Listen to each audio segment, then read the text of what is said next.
गांव के लोग उनसे मिले और उन्हें बताया कि अजगर जंगल के पास स्थित एक बड़ी गुफा में रहता है। वह रात के समय गांव में आता है और हमला करता है। विक्रमादित्य ने ग्रामीणों को सांत्वना दी और कहा, डरो मत, मैं इस समस्या का अंत करूंगा। ये अजगर अब तुम्हारा कुछ नहीं बिगाड़ पाएगा। अगले दिन विक्रमादित्य ने अकेले ही जंगल में जाने का निर्णय लिया। उन्होंने अपनी तलवार और ढाल के साथ गुफा की ओर प्रस्थान किया। जंगल बहुत घना और डरावना था। वहां की खामोशी और अजीब आवाजें माहौल को और भी भयावह बना रही थी।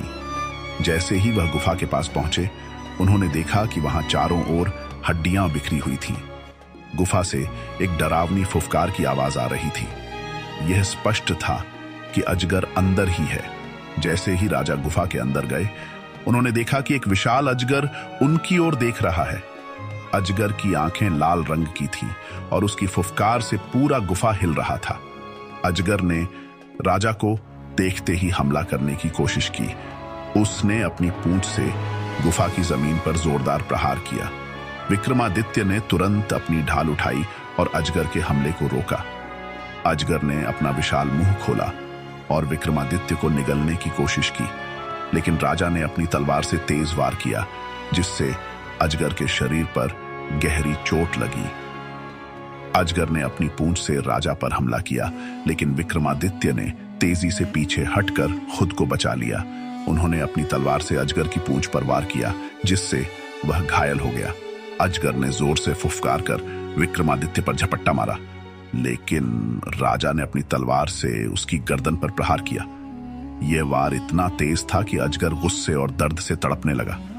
राजा ने अपनी सूझबूझ और बहादुरी से आखिरकार अजगर की गर्दन पर जोरदार वार किया, जिससे उसका अंत हो गया। विशाल अजगर जमीन पर गिर पड़ा और उसके प्राण निकल गए।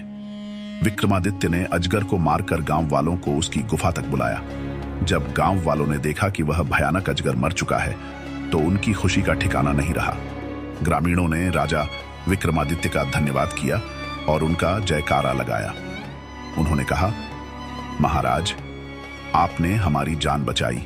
आपके साहस और कर्तव्य निष्ठा को हम कभी नहीं भूल सकते। विक्रमादित्य ने मुस्कुराते हुए कहा, यह मेरा कर्तव्य था। एक राजा का धर्म अपनी प्रजा की रक्षा करना है।